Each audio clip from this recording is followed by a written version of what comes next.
제가 오늘 드리고 싶은 말씀은 두 가지라 그랬는데 아직은 말씀 안 드렸습니다. 첫 번째는 오늘 6.25지 않습니까? 6.25 하면 떠오르는 인물이 누굽니까?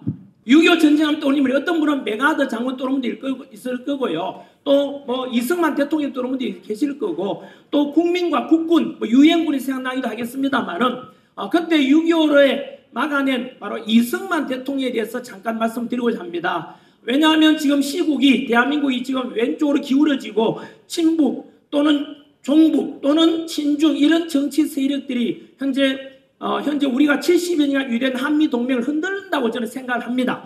그래 이런 속에서 한미 상호 방위 조약을 통해서 지금의 주한미군을 주둔시킨 이승만 대통령에 대해서 한번 물어보고 싶어서 말씀드립니다. 이승만 대통령 어떤 이미지가 떠오릅니까? 라고 물으면 한 3단계로 나뉘어집니다. 이승만 하면 독재자 아니야?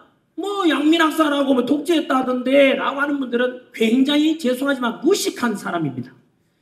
아주 이승만이나 역사에 대해서 무지한 수준이고요. 이승만 조금 더 올라가면은요, 제대로 알면은 2단계에 올라가면은요, 바로 이승만 대통령은 농지개혁, 즉 쉽게 말하면 우리가 광복 무렵에 우리 국민들의 당연히 식민 지배를 받았으니까 78% 거의 80%가 다 소작농이었어요.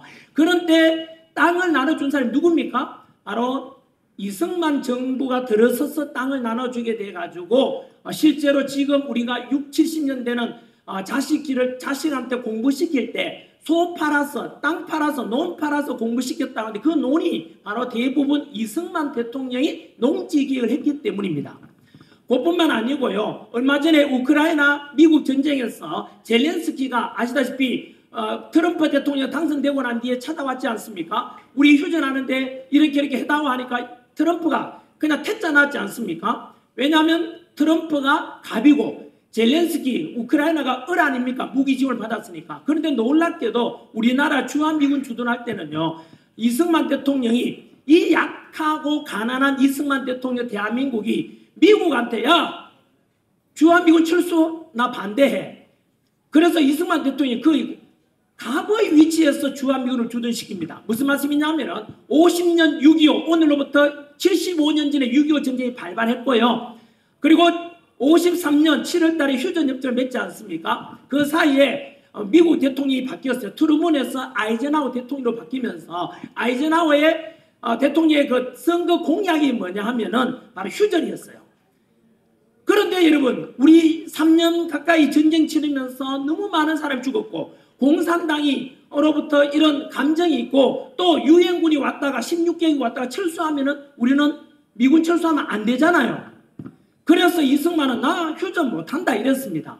그래 방공포로도 석방하고 이렇게 했는데요. 그래서 미국이 하소연을 합니다.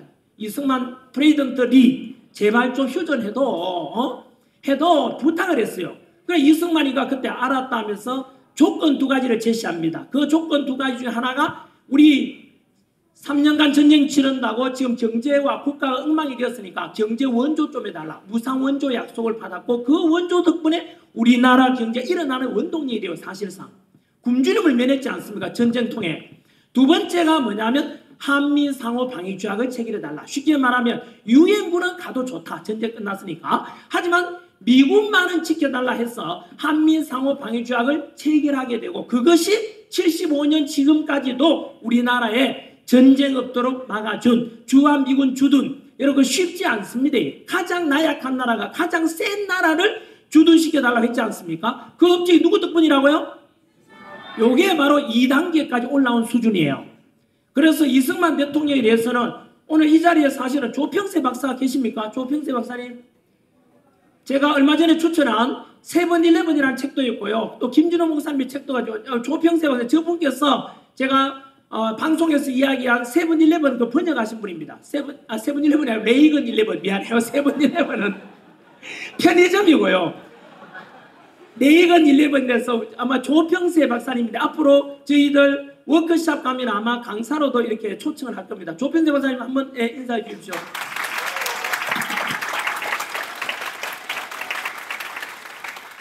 뭐냐면요. 아까 제가 요시다 쇼인이 길러낸 제자들이 메이지 유신의 주역이 된다처럼 사실은 또 미국에서 64년도에 베리 골드워터라는 공화당 후보가 린던 존슨이나 민주당 후보한테 참패를 했어요. 그 참패하고 난 뒤에 뭐 했습니까? 바로 공화당은 이제 한동안 냉각기입니다.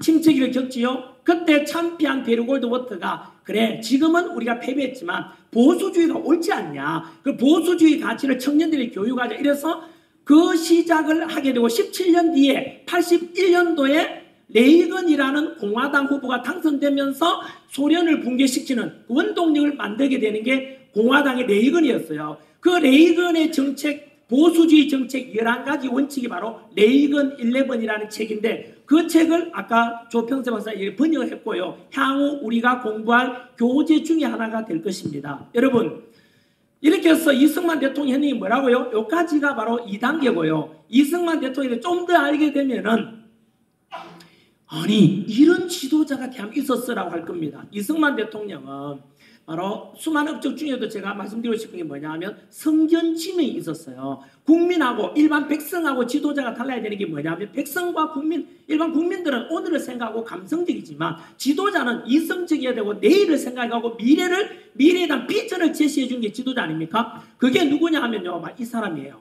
바로 일제강점기 때 이 사람은 일제강점기 때 놀랍게 물론 그 전에도 그죠 독립정신이라는 책을 썼습니다만 민주주의가 옳다는 걸 제일 먼저 청년의 나이 때 깨달았어요. 한성 감옥에 20대 청년의 나이 때 이승만이 감옥 가요. 종신형을 선고받습니다. 그때 이승만이가 부르짖은 정치가 뭔지 아십니까? 그 당시에는 대한제국 전제군주제 체제인데 아니 절대 그러면 안 된다. 전제군주제 하면 안 되고 민주주의로 가야 된다는 것을 이미 20대 청년의 나이 때 이승만이가 한성 감옥에서 깨달았어요. 그리고 그 감옥에서 또 성경을 받아들입니다. 윤석열 대통령께서 구치소에서 성경 말씀 받아들였지 않습니까? 그때 성경 전해준 목사님 어느 분이에요? 모르는 분 계시네요. 윤석열 대통령께서 구치소에 계실 때 부탁을 드렸어요. 제가 예수님을 영접하고 싶습니다. 성경책을 좀 넣어주면 이 어려울 때 극복하는 힘이 되겠습니다. 이래가지고 김진호 목사님께 부탁을 하셨습니다. 그리고 김진호 목사님이 또 일본말로 가오라죠. 가오가 있지 않습니까? 그래 성경 사온나? 그럼 해줄게. 이러는 거예요. 그래서 사오라에서 김진호 목사님이 이렇게 사인해가지고 윤석열 대통령께서 구치소에서 이렇게 성경을 또 예수님 영접한 것처럼 한성 감옥에서 이승만 대통령이 또 성경을 이렇게 기독교 신앙을 받아들이게 됩니다. 혹시나 오늘 이 시간에 다른 종교를 가지고 계신 분들도 아까 말씀드린 저는 적극적으로 한번 권유를 해드리고 싶어요. 이승만처럼. 그리고 이승만 두 번째가 뭐냐? 민주주의가 옳다는 걸 첫 번째 제시했고요. 청년의 나이 때 두 번째는 1923년 그러니까 조선공산당이 박은영이가 25년 만들기 2년 전에 볼셰비키 혁명을 통해서 러시아 레닌의 공산화가 1917, 1917년이니까 거의 6년 뒤에요. 그때 사회주의, 공산주의 사상이 전 세계로 확산돼요. 왜요?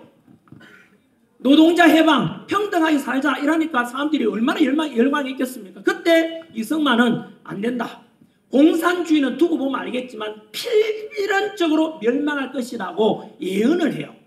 그 이유를 뭘 꼽습니까? 공산주의 잠깐 이승만이 이야기한 공산주의가 망할 수밖에 없는 이유는 23년 태평양이라는 잡지에 자기가 글을 썼습니다. 공산당에 당부당 해가지고요. 첫 번째 공산주의는 모두 다 내 재산 없이 같이 나누자 평등을 부르짖었잖아요. 그러면은 이승만은 예언합니다. 반드시 모두가 가난하게 될 것이다를 지적합니다.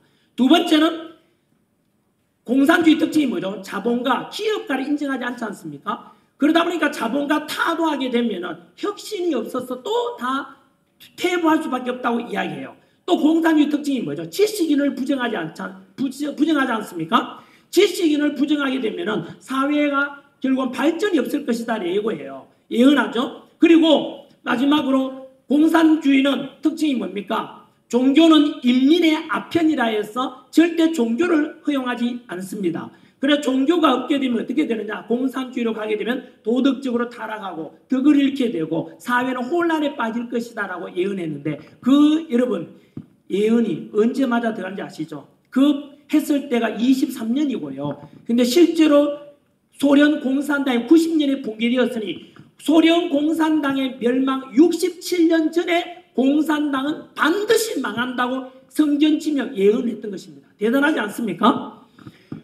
그뿐만 아니고요. 우리나라에서는 알아주지 않았지만 역시 독립운동하던 미국에서 태평양 전쟁이 41년 12월에 터지는데 태평양 전쟁이 터지 6개월 전에 일본이 진주만 습격해서 태평양 전쟁이 일어날 것을 예측을 합니다.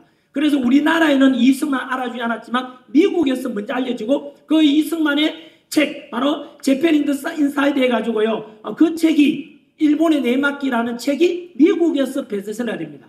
여러분 그리고 46년 마지막으로 46년 정업 발언이 했어요. 뭐라 했냐면 그 당시에는 우리나라 지도자 중에서도 공산당하고 같이 가야지. 공산당 같이 가자라고 했는데 그때 이승만은 앞날 내다보죠. 아니 공산당은 절대 대화가 안 통한다. 공산당으로 같이 갈 수가 없다. 나만 단독 정부를 주장했어요. 그 당시 어떤 사람들은 분단주의자라고 손가락질하는 사람이 있었지만 지금도 그런 사람이 있어요. 하지만 우리는 이미 알고 있지 않습니까? 여러분 지금 김정은하고 대화가 통해요 안 통해요? 안 통하잖아요. 그것을 이미 이승만은 1923년에 먼저 알았고 그리고 46년 정업 발언 때 먼저 예언했던 겁니다. 그래서 저는 이런 이승만에 대해서 금방 여러분 1단계부터 2, 3단계 보십시오. 가면 갈수록 놀랍지 않습니까? 그래서 저는 향후에 우리 한국 청년 지도자 아카데미 진행하면서 이승만에 대해서도 한 번 더 우리가 또 재발견할 수 있도록 공부도 해가자. 그게 바로 보수주의 가치관이거든요. 그런 말씀을 드리겠습니다. 이승만에 대해서 한 번 더 오늘 이렇게 말씀드린 이유는 뭐 때문이라고요? 오늘이 6.25 전쟁 75주년 기념일이고 또 6.25 전쟁을 막아내고 주한미군 주둔의 1등 공신이 역시 이승만 대통령이기 때문일 겁니다. 그 말씀을 먼저 드리고 싶고요. 향후에 우리가 교육에 갈 아카데미 커리어 안에 바로 이런 보수주의 가치관, 아까 레이건 11 그런 책들과 이런 것도 다 포함되어 있다는 말씀을 드립니다.